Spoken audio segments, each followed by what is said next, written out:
Hello बच्चों, तो चलो आज हम संख्या पद्धति नंबर सिस्टम जो नवोदय विद्यालय तैयारी कर रहे हैं उसका पहला चैप्टर है ना, उस नवोदय सिलेबस से कह सकते हैं कि ये पहला चैप्टर है।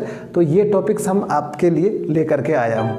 तो आपसे ये रिक्वेस्ट होगा कि अंत तक वीडियो के निश्चित रूप से बने रहें, तब जा कर के आपको इसका पूरा फंडा समझ में आएगा।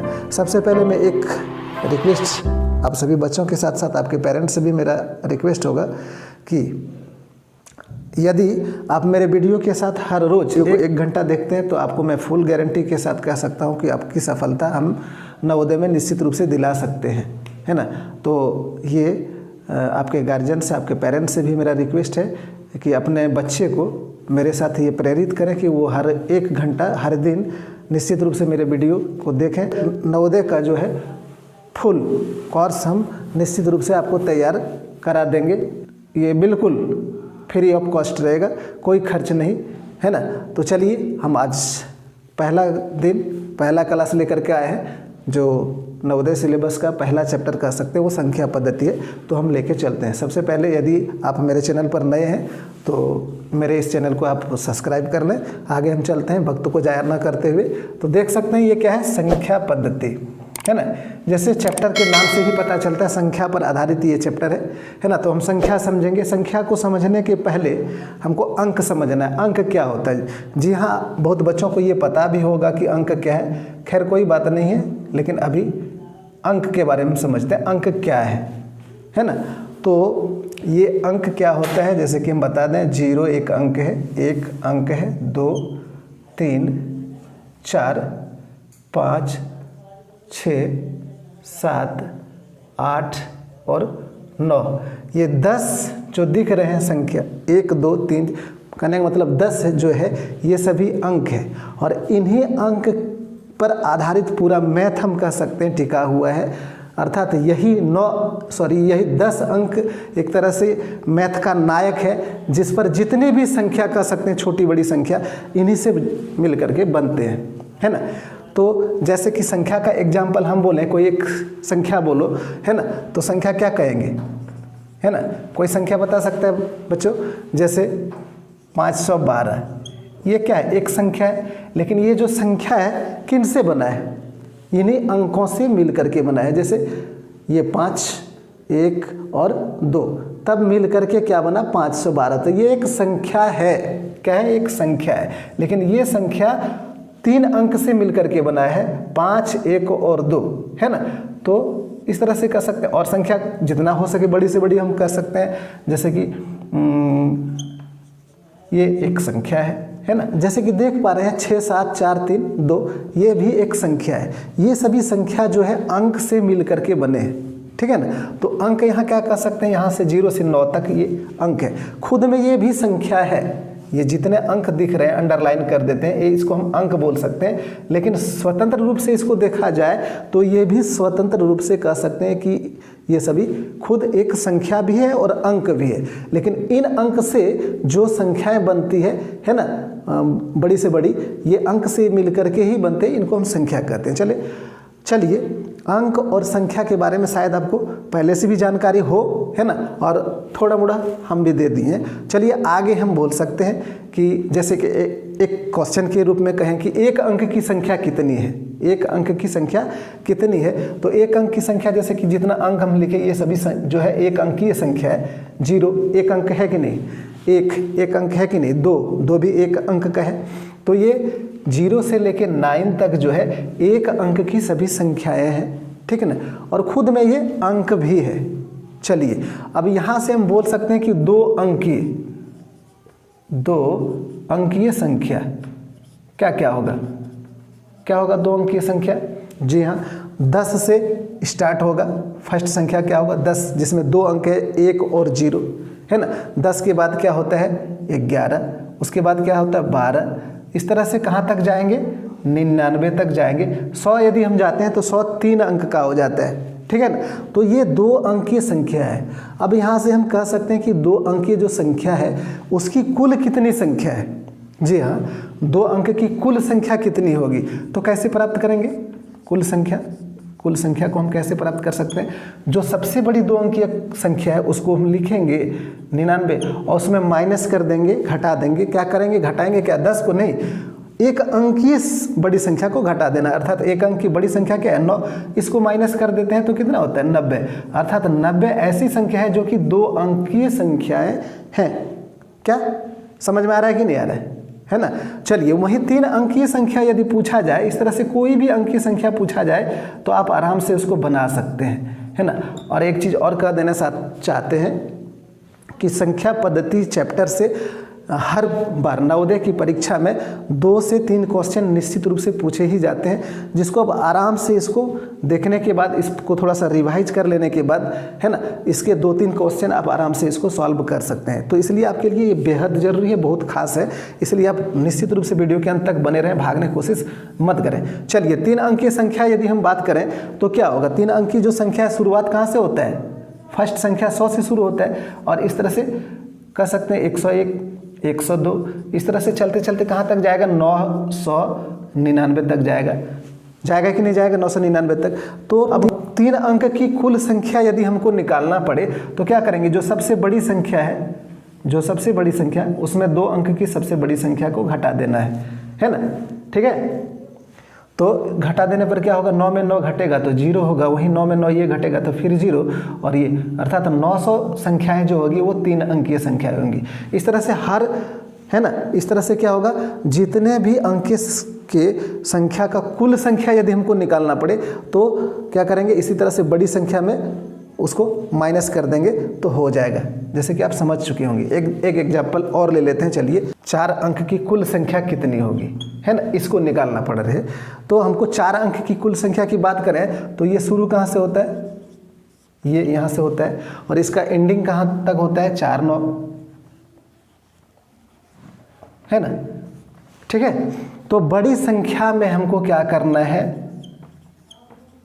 3 अंक की जो बड़ी संख्या है, 4 अंक की बड़ी संख्या में 3 अंक की बड़ी संख्या को माइनस कर देना है ना। और माइनस कर देने के बाद जो आएगा वही उसकी कुल संख्या होंगे, तो क्या हो जाएगा, है ना, ये 9000 जो होगा 4 अंक की कुल संख्या निकल करके आया।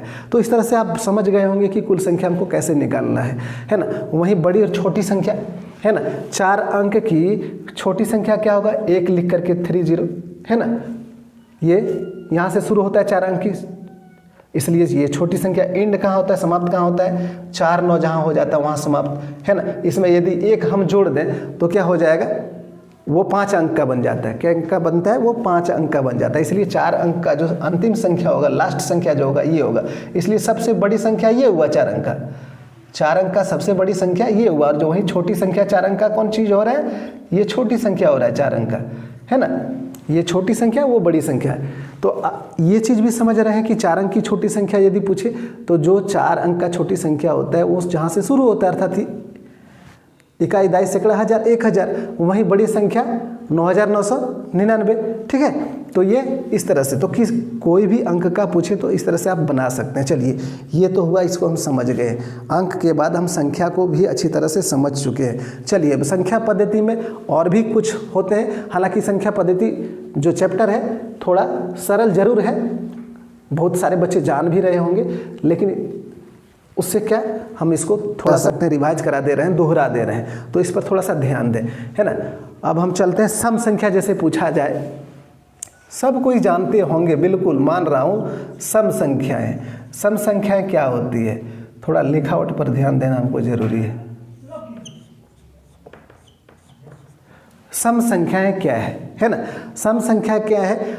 2 से जितने भी संख्याएं विभाजित हो जाती है वो सभी संख्याएं सम संख्या कहलाती है। क्या? 2 से विभाजित होने वाली जितनी संख्या है सब सम संख्या है। अर्थात 2 से विभाजित होने वाला 2 है, उसके बाद 4 है, 6 है, 8 है, 10 है, 12 है। इस तरह से 2 से जितना भी संख्या विभाजित हो वो सभी संख्याएं सम संख्याएं कहलाती है ना। अब निश्चित रूप से अपना कॉपी कलम में इसको एक बार लिख के या कम से कम 100 तक देख लेंगे कि कितनी सम संख्या है। 100 से भी बाद लिख सकते हैं, जैसे कि हम मान लिया जाए 5612, ये सम संख्या है कि नहीं है, क्योंकि इसके अंत में 2 है, अर्थात ये 2 से डिवाइड लग रहा है, 2 से भाग लग रहा है, इसलिए ये भी एक सम संख्या है ना, ये सम संख्या होगा। ठीक है, चलिए, तो सम संख्या भी आप अच्छी तरह से समझ चुके हैं, बिल्कुल शॉर्ट तरीका से हम शॉर्ट वेव से बता रहे हैं। चलिए, ये सम संख्या समझ रहे हैं, इसको हम इवन नंबर भी बोलते हैं, अंग्रेजी इवन नंबर है ना, इवन नंबर, इंग्लिश से इसको इवन नंबर बोला जाता है। वहीं विषम संख्या क्या होता है? विषम संख्या, विषम संख्याएं क्या होगी? जो 2 से विभाजित न होता हो, है ना, जो 2 से विभाजित न होता हो। सम संख्या था जो 2 से विभाजित हो रहा था, लेकिन विषम संख्या क्या होगा? जो 2 से विभाजित नहीं होगा, वे सभी संख्याएं क्या होगा? विषम संख्या। जैसे कि 1 2 से विभाजित नहीं होता है क्या? वहीं क्या होगा? 3 नहीं हो रहा है 2 से विभाजित, 5 7 9 11, ये सब संख्याएं क्या होंगे? विषम संख्याएं होंगे। ठीक ना, जो 2 से विभाजित नहीं होता हो। तो सम और विषम संख्या, इसको ऑड नंबर कहते हैं, इंग्लिश में क्या कहते हैं? Odd number. ओके, ठीक है ना। तो यहाँ तक आप समझ चुके हैं सम विषम। वहीं इसके आगे यदि बोला जाए तो क्या? पूर्णांक संख्या, है ना। पूर्णांक संख्या क्या है? बिल्कुल आप कलम कॉपी अपने साथ रखेंगे, है ना। जहाँ आप नहीं जान रहे हैं उसको थोड़ा सा नोट कर लेंगे, बार बार करें। आप मेरे साथ रहेंगे तो आपको चैलेंज है, ये 100% का हम गारंटी लेते हैं कि आपको सफलता हम दिलाएंगे। चलिए, अब पूर्णांक संख्या बिल्कुल जानना जरूरी है। कुछ छोटे सुनने में तो जरूर लगता है, लेकिन ये सभी सवाल जो है आपको कंफ्यूज कर सकते हैं। पूर्णांक संख्या क्या होता है? पूर्णांक संख्या क्या होता है, इस वर्ड से आपको पता चला होगा। पूर्णांक अर्थात जो पूरा हो, ऐसा सोच रहे होंगे, लेकिन बिल्कुल नहीं। पूर्णांक संख्या या माइनस रहे या प्लस रहे, सभी जो है वो पूर्णांक ही कहलाते हैं। इसको इंटीजर बोलते हैं इंग्लिश से। जैसे कि -1 -2 -3 या 0 या +1 +2 3 5, कोई भी संख्या हम ले, ये सभी क्या होगा? पूर्णांक ही संख्या कहलाते हैं, चाहे वो माइनस रहे चाहे प्लस रहे, ये सब को क्या कहते हैं? पूर्णांक संख्या। तो बिल्कुल जितना भी संख्या है सभी पूर्णांक संख्याएं हैं, है ना। हम यहाँ एक सवाल इसमें MCQ के रूप में, ऑब्जेक्टिव के रूप में आता है कि सबसे छोटी पूर्णांक संख्या क्या होगी? तो इसका आंसर क्या दोगे? सबसे छोटी पूर्णांक संख्या क्या होगी? इसका क्या आंसर हो सकता है? बिल्कुल इसका कोई थिंकिंग कर सकते हैं, अनंत इसको बोल सकते हैं, कोई इसका आंसर नहीं। इसका ना तो छोटी हम बोल सकते हैं ना बड़ी, है ना। इसमें छोटी या बड़ी नहीं बोल सकते। हाँ, बिल्कुल 4 नंबर यदि दिया रहे, 4 गो संख्या आपके पास दिया हुआ रहे ऑब्जेक्टिव के रूप में, ऑप्शन के रूप में, उसमें से पूछ सकता है, तब वहाँ आपको जो छोटी नज़र आए उसको टिक लग करना है ना। तो ये सभी जो है पूर्णांक संख्या कहलाते हैं, चाहे वो माइनस रहे चाहे प्लस रहे। ठीक है, चलिए, ये पूर्णांक संख्या हो गया। इसके पहले एक चीज़ और बोल देना चाहिए था हमको, लेकिन चलिए हम बोलते हैं ना उसको। क्या है? प्राकृतिक संख्या, जिसको नेचुरल नंबर इंग्लिश में बोला जाता है। ठीक है ना, नेचुरल नंबर। चलिए शॉर्ट में लिखते हैं प्राकृतिक संख्या। प्राकृतिक संख्या क्या होता है? वैसी संख्या जिसको हम गिनती करते हैं, अपने जिस संख्या को गिनती के रूप में हम जानते हैं उसको क्या करते हैं? प्राकृतिक संख्या या प्राकृत संख्या, जो बोलो, है ना। तो गिनती कहाँ से स्टार्ट करते हो? बोलो, गिनती कहाँ से स्टार्ट करते? 1 से, है ना। तो 1 2 3 4 5, जहाँ से गिनती स्टार्ट हो जाता है वो सभी संख्याएं क्या है? प्राकृतिक संख्या या प्राकृत संख्या। तो 1 से स्टार्ट करते, 1 2 3 4 5 6, इस तरह से ये सभी प्राकृत संख्या हो गया या प्राकृतिक संख्या, नेचुरल नंबर, है ना। बिल्कुल छोटा सवाल है लेकिन कंफ्यूज करने वाला सवाल है, इसलिए थोड़ा सा इसको बार बार रिवाइज करते रहोगे तो कोई फिर दिक्कत नहीं होगा, है ना। तो ये प्राकृत संख्या हो गया। वहीं प्राकृत संख्या और एक क्या होता है? पूर्ण संख्या। बिल्कुल, देखो, एक होता है पूर्ण संख्या और एक पूर्णांक संख्या, जो हम पहले बता चुके हैं, फिर से रिवाइज करा देते हैं उसको, है ना। प्राकृतिक संख्या समझ गया है, गिनती की संख्या को प्राकृतिक संख्या या प्राकृत संख्या कहते हैं, है ना। वहीं पूर्ण संख्या क्या होता है? जो 0 से स्टार्ट होता है उसको पूर्ण संख्या बोलते हैं, है ना। 0 1 2 3 4, 5 इस तरह से अनंत तक, है ना, इन्फिनिट। ये जो हुआ पूर्ण संख्या। और जो 1 से स्टार्ट होता है, मैंने गिनती की संख्या जो है वो क्या होंगे, प्राकृतिक संख्या या प्राकृत संख्या, जिसको इंग्लिश में नेचुरल नंबर बोला जाता है। ठीक है, ओके। तो ये पूर्ण संख्या, अभी जो थोड़ा देर पहले हम पूर्णांक बताए थे, पूर्णांक संख्या, इंटीजर नंबर, है ना, तो ये दोनों कंफ्यूज करने वाला चीज़ है। देखो नाम से पता चल जाता होगा, लिख दिए एक ही साथ, है ना। पूर्ण संख्या जो जीरो से स्टार्ट हो उसको पूर्ण संख्या बोलेंगे। और पूर्णांक संख्या क्या होता है, वो चाहे माइनस में रहे चाहे प्लस में, ऋणात्मक में हो या धनात्मक में हो, सभी संख्या को हम पूर्णांक संख्या कह सकते हैं, है ना। लेकिन इसमें इसको, है ना, माइनस लिख दें तो पूर्ण संख्या कहेंगे क्या? पूर्ण संख्या तो ये है, बिल्कुल है कि नहीं। लेकिन यहाँ माइनस हम यदि 1 लिख दें तो ये -1 पूर्ण संख्या है क्या? -1 पूर्ण संख्या है क्या? नहीं है। 0 से ही स्टार्ट होता है, उसको पूर्ण संख्या बोलते हैं, और वो हमेशा धनात्मक में होना चाहिए, तब उसको पूर्ण संख्या बोल सकते हैं। और पूर्णांक संख्या जो होता है वो माइनस में भी होता है, उसको पूर्णांक बोल सकते हैं, 0 को भी पूर्णांक बोल सकते हैं, प्लस रहे उसको भी हम पूर्णांक बोल सकते हैं। तो पूर्णांक और पूर्ण संख्या में थोड़ा सा डिफरेंस है, इस चीज़ को आप अंतर समझ लो तो फिर कोई दिक्कत नहीं है। पूर्ण संख्या जो 0 से स्टार्ट होता है उसको पूर्ण संख्या, और पूर्णांक संख्या चाहे वो माइनस में रहे प्लस में रहे, सभी संख्या को हम क्या कहेंगे? पूर्णांक संख्या। तो यहाँ तक तो समझ गए, ठीक है ना, इतना दूर तक समझ गए ना। चलिए हम आगे चलते हैं, और भी बहुत सारे कुछ हैं उसको जानना जरूरी है। हाँ, आप पेन कॉपी साथ में रखोगे, इसको नोट भी करते जाओगे जहाँ आपको दिक्कत लग रहा है ना। अब और भी संख्या के बारे में हम बताते हैं, जैसे कि भाज्य संख्या, अभाज्य संख्या, ठीक है ना। भाज्य संख्या, अभाज्य संख्या क्या है? सो बिल्कुल वीडियो के अंत तक बने रहें, बार बार इस चीज़ को हम दोहरा रहे हैं, आपको लाभ 100% दिलाने का गारंटी जो है हम ले रखे हैं, ठीक है ना। अब क्या कुछ होता है, जैसे कि भाज्य संख्या, इसमें कुछ सवाल भी लेंगे हम बाद में, है ना, जिस पर आपको कमेंट करना है। देखते हैं भाज्य संख्या क्या होता है। भाज्य संख्या, जैसे कि शब्द से ही पता चलता है भाज्य संख्या क्या है। भाज्य संख्या अर्थात तो जो किसी संख्या से भाग लगे या विभाजित हो, डिवाइड हो, है ना, उसी को भाज्य संख्या कहते हैं, है ना। जो किसी संख्या से डिवाइड हो, अपना अब खुद को छोड़ करके किसी अन्य संख्या से, थोड़ा सा ध्यान दोगे बात को, जो खुद से तो डिवाइड हर संख्या लगते हैं, है ना, वो किसी अन्य संख्या से भी डिवाइड हो अर्थात भाग लगे, उसको भाज्य संख्या बोलेंगे।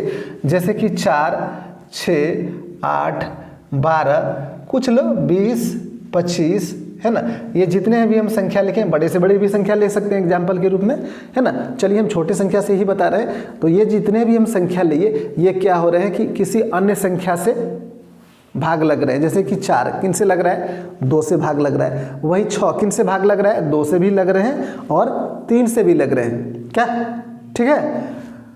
8 2 से भी लग रहा है, 4 से भी लग रहा है, खुद 8 से भी लग रहा है। वैसे तो हर संख्या खुद से तो भाग लगना ही है ना। 12 अर्थात तो सभी संख्या जो है किसी अन्य संख्या से भाग लग रहे हैं, इसलिए इसको भाज्य संख्या कहेंगे, ठीक है। ये भाज्य संख्या हो गया। वहीं अभाज्य संख्या क्या होता है? अभाज्य शब्द को भी समझोगे, शाब्दिक अर्थ से ही पता चल जाता है क्या इसका होने जा रहा है। सो अभाज्य, अभाज्य माने किसी से जो भाग नहीं लगे, खुद को छोड़ करके और एक को छोड़ करके। देखो एक ऐसा कॉमन संख्या है, एक ऐसा कॉमन संख्या है जो किसी भी संख्या को ये डिवाइड कर सकता है, भाग विभाजित होता है इससे, लेकिन इसका प्रतिफल ज्यों का त्यों रहता है नहीं। एक से किसी भी संख्या को हम भाग दे सकते हैं, एक, है ना, लेकिन इसका जो प्रतिफल, जो इसका भागफल आता है वो ज्यों का त्यों रहता है। इसलिए एक ऐसा कॉमन संख्या है जो कि हर संख्या को ये भाग कर सकता है। चलो इसको भी याद रखोगे, ठीक है ना।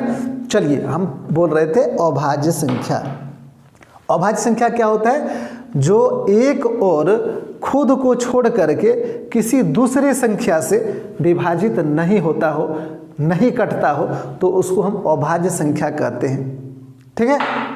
जो खुद और एक छोड़ करके किसी अन्य संख्या से डिवाइड या विभाजित न हो उसको हम अभाज्य संख्या कहते हैं। एग्जाम्पल में जैसे कि 2 लिए, क्या 2 किसी संख्या से कट रहा है? क्या खुद से 2 कट जाता है और 1 से भी कट रहा है ना।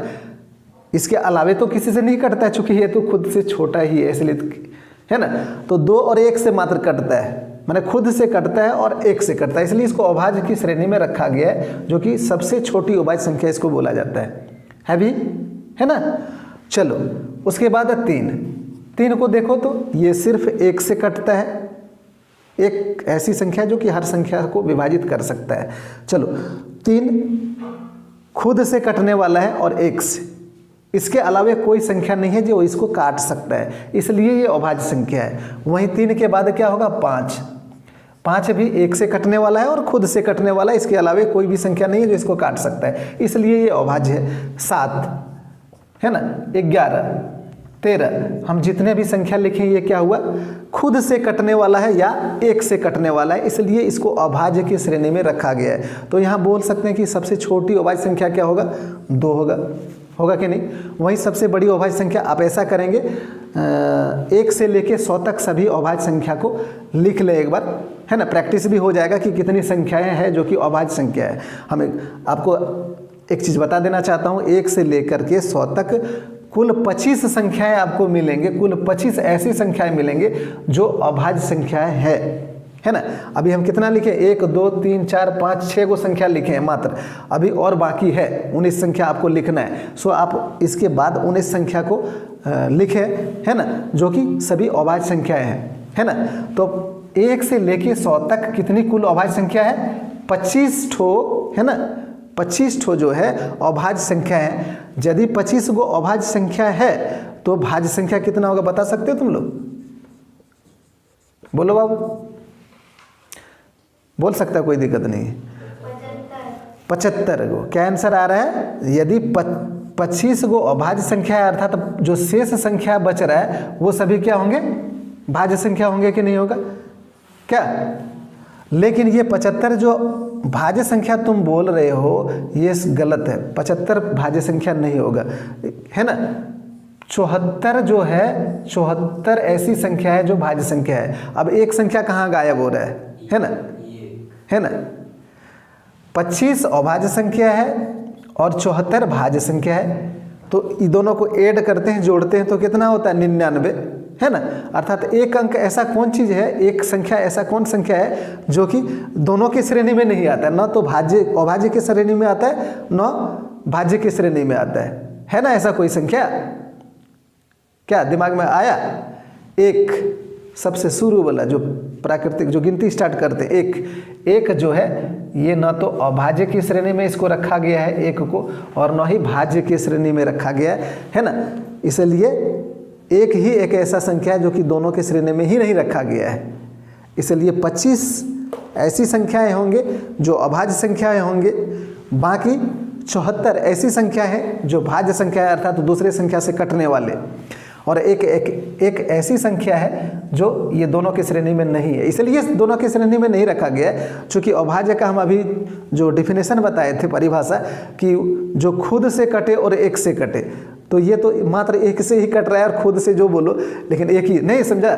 इसलिए इसको अभाज्य की श्रेणी में न रखा गया न भाज्य की श्रेणी में रखा गया। याद रखोगे इस पॉइंट को, है ना। सवाल के रूप में यदि पूछा जाए परीक्षा में तो क्या पूछ सकता है कि एक ऐसी संख्या बोलो, है ना, जो ना तो भाज्य है और ना ही अभाज्य है, तो वहाँ क्या होगा? आंसर क्या होगा? 1, ठीक है। उसका आंसर क्या होगा? 1। चलिए, भाज्य अभाज्य भी समझ चुके हैं, ठीक है। अब यहाँ से एक चीज और बच रहा है। क्या बच रहा है? सह अभाज्य या असह अभाज्य, ऐसा बोला जाता है। सह अभाज्य संख्या, ये क्या चीज़ है? ये थोड़ा परेशान करने वाला चीज़ है ना। हम जैसे कि अनुभव के आधार पर बोलते हैं कि बहुत बच्चा इसको भूलते रहता है, इसलिए थोड़ा इस पर गौर करोगे, ध्यान दोगे और इस चीज़ को नोट भी कर लेंगे आप। सह अभाज्य संख्या क्या होता है ना।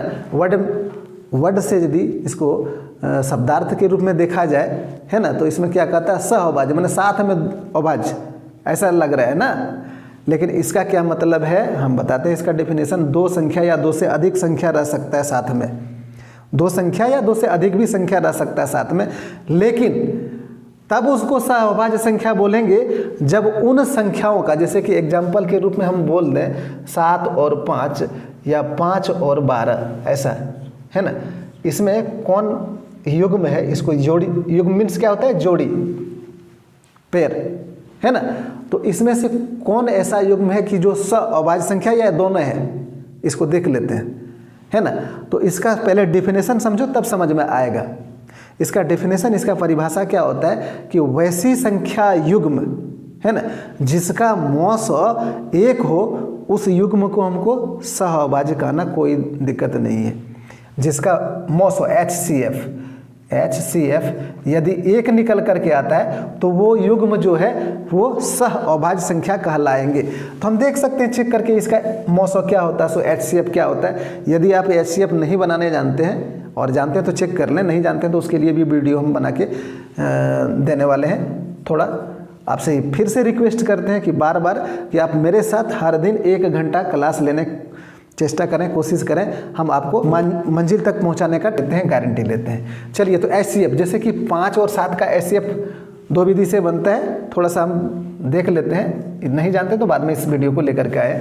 भाग विधि से हम HCF बनाते हैं, 5 एकम 5, है ना। इसको घटाते हैं तो कितना होता है 2, इस 5 को यहाँ लाना होता है नियम के अनुसार से, और 2 से कटाते हैं तो 2 दूना 4 आ गया 1, इस 2 को फिर यहाँ लाना होता है इस जगह पे 1, और 1 से देंगे तो 2 बार में कटेगा ही, है ना। जब तक पूरा कट के यहाँ 0 नहीं आ जाए, अर्थात काट कूट नहीं हो जाए, तब तक ये प्रोसेस चलते रहता है HCF में, ठीक है। तो जब 0 या काट कूट हो जाए तो ये वाला जो पोजीशन है इसी को HCF बोला जाता है, इसी को HCF बोला जाता है। तो इसका HCF कितना निकल करके आया 1, मैंने इस युग्म का HCF कितना निकल करके आया 1, इसलिए ये युग्म जो है सहअभाज्य संख्या कहलाएंगे, ठीक है। वहीं इसको देखा जाए क्या होता है, देख लोगे करके, है ना। यानी तो एक एग्जांपल फिर से ले लेते हैं, कोई दिक्कत नहीं है ना। 5 दूना 10 घटाएंगे 2 होगा, इस 5 को यहाँ लाएंगे, है ना, 2 बार में कटेगा 4 होगा, इसको घटाएंगे 1 होगा, और इस 2 को यहाँ लाएंगे तो फिर 2 बार में जाएगा तो कट जाएगा, 0 हो गया। अर्थात यहाँ जो पोजीशन, इस पोजीशन पे जो आ रहा है वही इसका HCF हुआ, इसका HCF भी 1 आ रहा है, इसलिए ये भी सहअभाज्य संख्या होंगे। इसमें ये चीज़ नहीं है कि दोनों संख्या अभाज्य संख्या होना जरूरी है, जैसे कि देख पा रहे हैं इसमें दोनों संख्या अभाज्य संख्या है क्या, है क्या। चलिए इस एग्जाम्पल से एक चीज़ और क्लियर हो जा रहा है ना। इस दोनों संख्या में दोनों संख्या अभाज्य संख्या दिख रहा है आप लोगों को क्या, नहीं। एक जो 5 है ये अभाज्य संख्या है, वहीं 12 अभाज्य संख्या नहीं है, ये भाज्य संख्या है। फिर भी इसको हम सहअभाज्य संख्या बोल सकते हैं यदि उसका HCF 1 आता है तो। यदि उसका HCF 1 आता है तो इस युग्म को हम क्या कर सकते हैं, इस जोड़ी को हम क्या कर सकते हैं, सहअभाज्य संख्या। चलिए सहअभाज्य संख्या भी आप समझ चुके हैं, है ना। बार बार रिक्वेस्ट हम फिर से कर दे रहे हैं कि आप पेन कॉपी लेकर के निश्चित बैठें, ताकि आपको हर जो डिफ़िकल्ट चीज़ लगे उसको नोट कर सकें, है ना। ये रिक्वेस्ट है मेरा। चलिए अब इन शब्द को हम थोड़ा सा क्लियर कर देना चाहते हैं, है ना। एग्जाम में जो है इन शब्द के बदले कुछ अन्य शब्द भी यूज होता है, हालांकि हमने पहले भी वीडियो बना के रखे हैं, ठीक है ना। आज फिर से दोबारा इस पूरे वीडियो को चाहते हैं कवर करने के लिए। जैसे हम पहले बताए थे अभाज्य संख्या, अभाज्य संख्या, है ना। अभाज्य संख्या आप समझ चुके हैं, लेकिन संजोग बस से आप एग्जाम में जाएं, अभाज्य संख्या ना पूछ करके वहाँ रूढ़ संख्या ऐसा लिख दे, आप रूढ़ संख्या नहीं पढ़े हैं तो फिर आपको दिक्कत लगे कि ये रूढ़ संख्या कहाँ से आ गया या फिर रूढ़ संख्या क्या है। बिल्कुल ये दोनों नाम एक ही है ना। दोनों में से कोई चीज़ लिख दे, आपको कन्फ्यूज नहीं होना। अभाज्य संख्या को ही रूढ़ संख्या बोला जाता है ना। इस चीज़ को भी नोट कर लेंगे, ठीक है, ताकि आप कन्फ्यूज एग्जाम में ना हो। वहीं भाज्य संख्या को भी दूसरे नाम से जानते हैं, भाज्य संख्या को भी दूसरे नाम से जानते हैं। वो नाम क्या है, यौगिक संख्या। क्या, यौगिक संख्या। इसको यौगिक संख्या भी कहते हैं, इसलिए इसको इस चीज़ को नोट कर लेंगे, है ना, ताकि आपको कन्फ्यूज एग्जाम में जाके ना हो, ठीक है ना। ये दोनों नाम एक ही है। तो आपने भाज्य संख्या तो पढ़ लिया था, यौगिक संख्या नहीं जान रहे हैं, एग्जाम में जाके आपको दिक्कत हो सकता है। सो इसलिए इस चीज़ को हम दे रहे हैं, बता रहे हैं। चलिए ठीक है ना, इतना दूर तक आप समझ चुके हैं। अब हम विभाजिता का नियम भी, उसका एक वीडियो हम बना के रखे हैं, हो सके तो हम ऐसा करते हैं, उसका लिंक इस वीडियो में डाल देंगे, उसको जाके देख लें और उसको नोट करके निश्चित रूप से उसको याद करने की कोशिश करेंगे। फिर परीक्षा में आपके लिए वो निश्चित रूप से कामयाब होंगे। यहाँ से हम एक चीज़ और बता देना चाहते हैं, इसका क्या क्या सवाल आता है। सो सवाल पर चलते हैं। छोटा छोटा सवाल आता है लेकिन कंफ्यूज कराने वाला सवाल है, कोई दिक्कत नहीं, इसको कर लेंगे तो फिर कोई दिक्कत नहीं। आपको निश्चित रूप से 3-4 सवाल जो आते हैं, हर परीक्षा में देखा गया है कि संख्या पद्धति से 3-4 सवाल आते हैं, है ना, और उन सवाल को आप आराम से बना सकते हैं, है ना।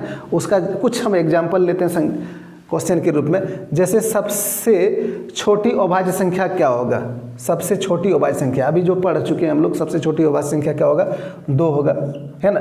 वो ऑप्शन के माध्यम से दिया जाता है, 4 ऑप्शन आपके पास रहेंगे, है ना। उसी में दिया जाएगा 0, 1, 2, 3। अब उसको चुनना है, क्या होगा सबसे छोटी अभाज्य संख्या। मान लिया जाए ऑप्शन दिया है 0, नंबर 2 दे दिया है 1, है ना,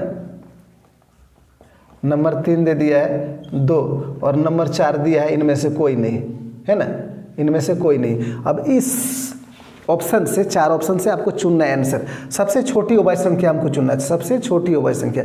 तो सबसे छोटी अभाज्य संख्या ये होता है 2, तो हम दे देंगे 3 नंबर का आंसर मार देंगे, है ना, इसको रंग देना 3 नंबर तक। तो इस तरह का सवाल आएगा। अब मान लिया जाए पूछे कि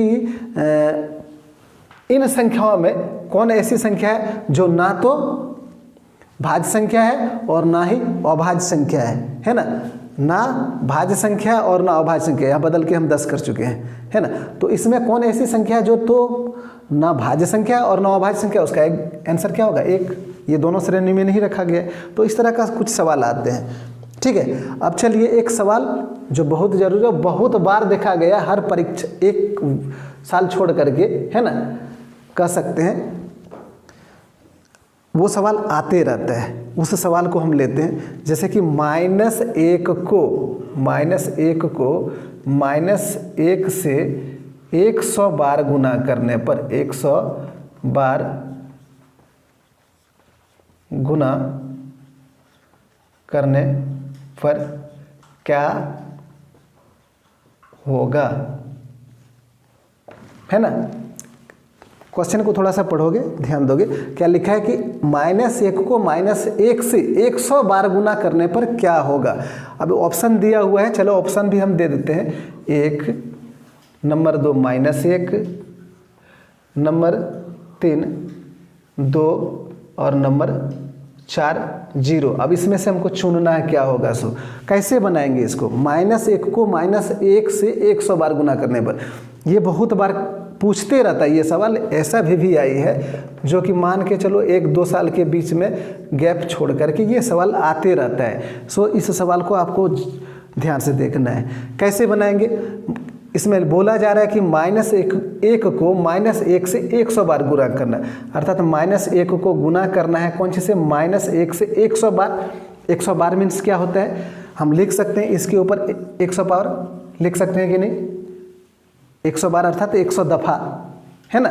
तो -1 को -100 के 100 घात लिख सकते हैं, उसी को 100 बार कह सकता है ना। अब चले, ये एक तरह से कह सकते हैं बोडमास नियम में हम बताएंगे इसको विस्तार पूर्वक। ये संख्या पद्धति के अंतर आता है, इसलिए अंतर्गत आता है। तो -1 गुना है, गुना देंगे।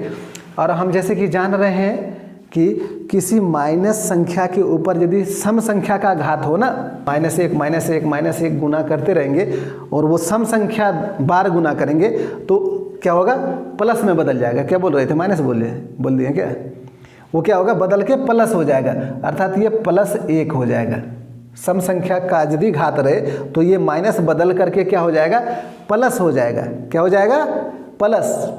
तो ये माइनस बदल करके +1 हो गया। अब -1 गुना +1 करेंगे तो माइनस और प्लस क्या होता है, माइनस होता है। क्या होता है, माइनस होता है। तो माइनस लिखेंगे और 1 गुना करेंगे तो 1 ही होगा, अर्थात इसका आंसर -1 होने जा रहा है। जो -1 2 नंबर में है तो ये वाला आंसर होगा।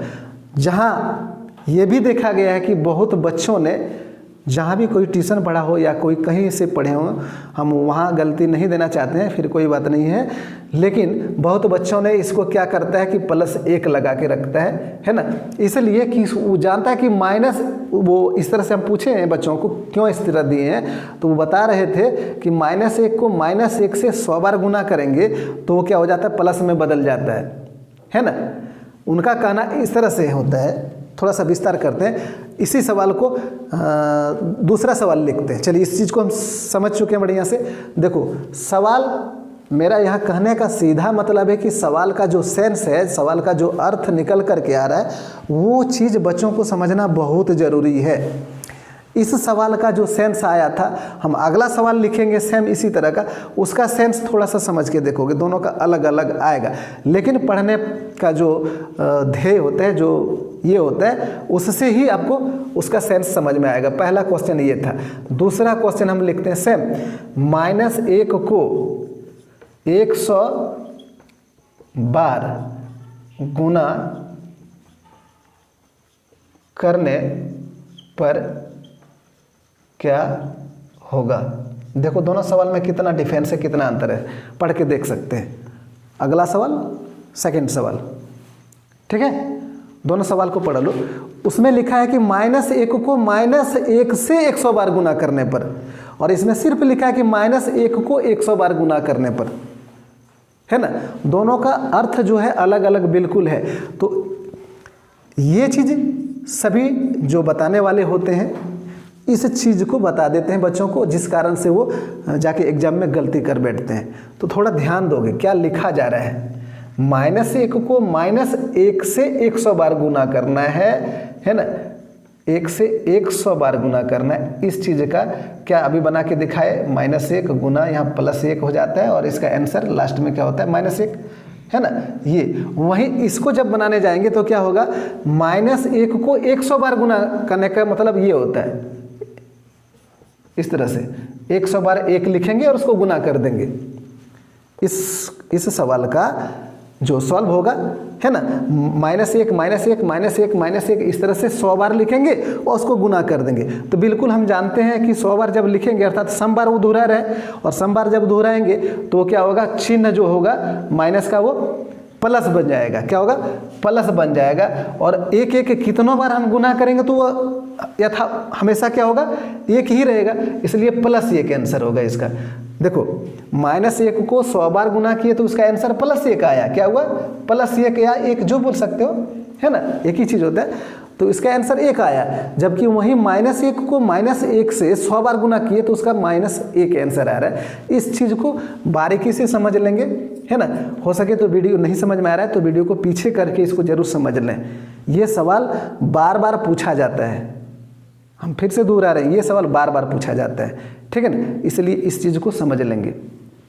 चलिए, इस तरह का ले लिए। अब इसी में से कुछ हम और एग्जाम्पल लेते हैं। वीडियो थोड़ा लंबा होने चला है, हम चाहेंगे कि वीडियो जल्द से जल्द समाप्त करें, है ना, और कुछ छूटे तो हम नेक्स्ट वीडियो में लेकर के जरूर आएंगे इस संख्या पद्धति को, है ना। जैसे कि 2 सम संख्या को आपस में जोड़ेंगे, 2 सम संख्या को आपस में जोड़ेंगे तो क्या होगा।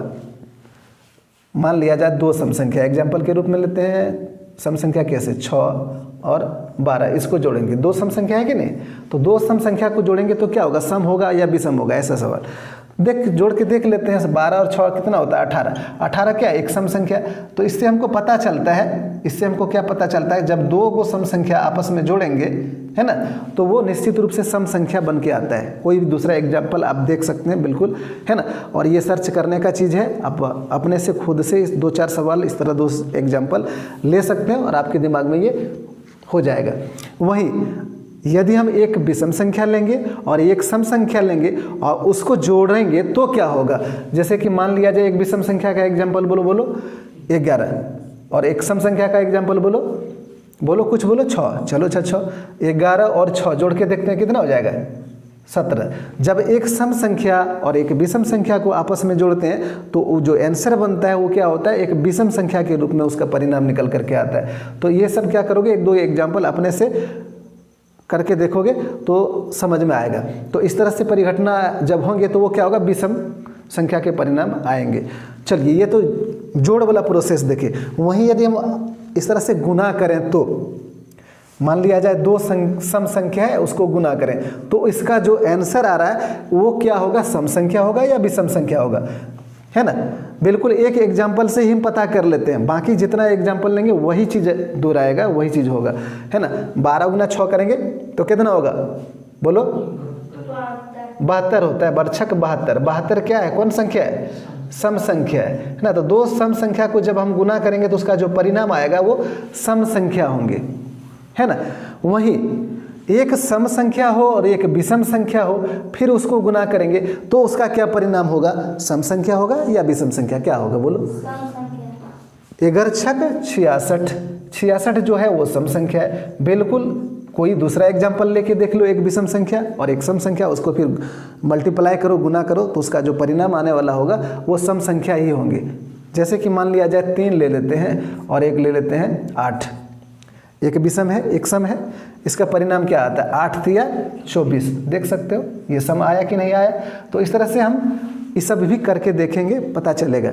चलिए तो यहाँ तक हम समझ चुके हैं, है कि नहीं। बाकी इसका जो भी छूट रहा है संख्या पद्धति से उसको हम नेक्स्ट वीडियो में लेकर के आएंगे। तब तक आप मज़े में रहिए, पढ़ते रहिए, मस्त रहिए। लेकिन हाँ, हर हमेशा 1 घंटा मेरे साथ, मेरे चैनल के साथ हर रोज़ 1 घंटा आपसे आग्रह होगा, रिक्वेस्ट होगा कि ज़रूर दें, ताकि आपको हम सफलता के मंजिल तक ले जा सकें, है ना। चलिए फिर से एक बार रिक्वेस्ट, यदि आपको वीडियो अच्छा लगा हो तो आप लाइक और जैसा भी लगे आप उस चीज़ को आप मेरे साथ शेयर भी करेंगे दूसरे के साथ, और कमेंट बिल्कुल नहीं बोलेंगे, कमेंट ज़रूर करें कि आपको वीडियो कैसा लगा, ताकि हम क्या होगा दूसरे वीडियो भी आपके लिए बनाएं और आपके लिए लाता रहूं। आपसे मोटिवेट होने के लिए हम ये चीज़ कर रहे हैं कि थोड़ा सा लाइक भी कर दें, कमेंट करें, ठीक है। चलिए हम नेक्स्ट वीडियो में मिलते हैं, ओके।